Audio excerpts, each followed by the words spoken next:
காலை வணக்கம். இப்போ ஈராக்கு அமெரிக்காவையும் இஸ்ரேல் எல்லாருக்கும் தாக்கு பிடிக்குதுன்னா, ஈராக்கு தான் மிகவும் தொன்மையான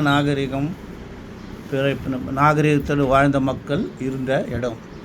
ஒரு 7000 ஆண்டுகளுக்கு முன்னாடி அந்த டைகிரிஸ் அண்ட் யூப்ரட்டிஸ் என்ற இரு நதிகளுக்கிடையே எல்லா விவசாயிகளெல்லாம் ஒன்றா சேர்ந்து வாழ ஆரம்பித்தாங்க. அந்த நிலப்பகுதிக்கு தான் பேர் மெசபடோமியா. அதுதான் இப்போது ஈராக் என்று அழைக்கப்படுகிறது. அந்த மெசபடோமியாவினுடைய தெற்கு பகுதியில் தான் சுமேர் என்ற மக்கள் வாழ்ந்தாங்க. அதனால தான் ஈராக்கியர்களுக்கு சுமேரியன்ஸ் என்ற பேர் வந்துச்சு.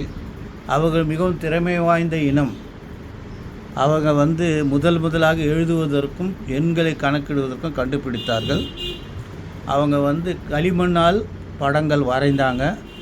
இந்த இப்போ நீண்ட புல் நதியில் நீண்ட புல் ஒன்று வளரும், ரீடுன்னுவாங்க. அதன் மூலமாக எழுத ஆரம்பித்தாங்க. அவங்க இடது பக்கத்திலேருந்து வலது பக்கமாக எழுதவும் ஆரம்பித்தாங்க. அது இல்லாமல் அவங்க அந்த இந்த நீர்ப்புல் மூலமாக வீடுகள் கட்டி கொண்டார்கள். கட்டுமரங்களை கட்டி நீரில் பயணித்தார்கள். காலை வணக்கம்.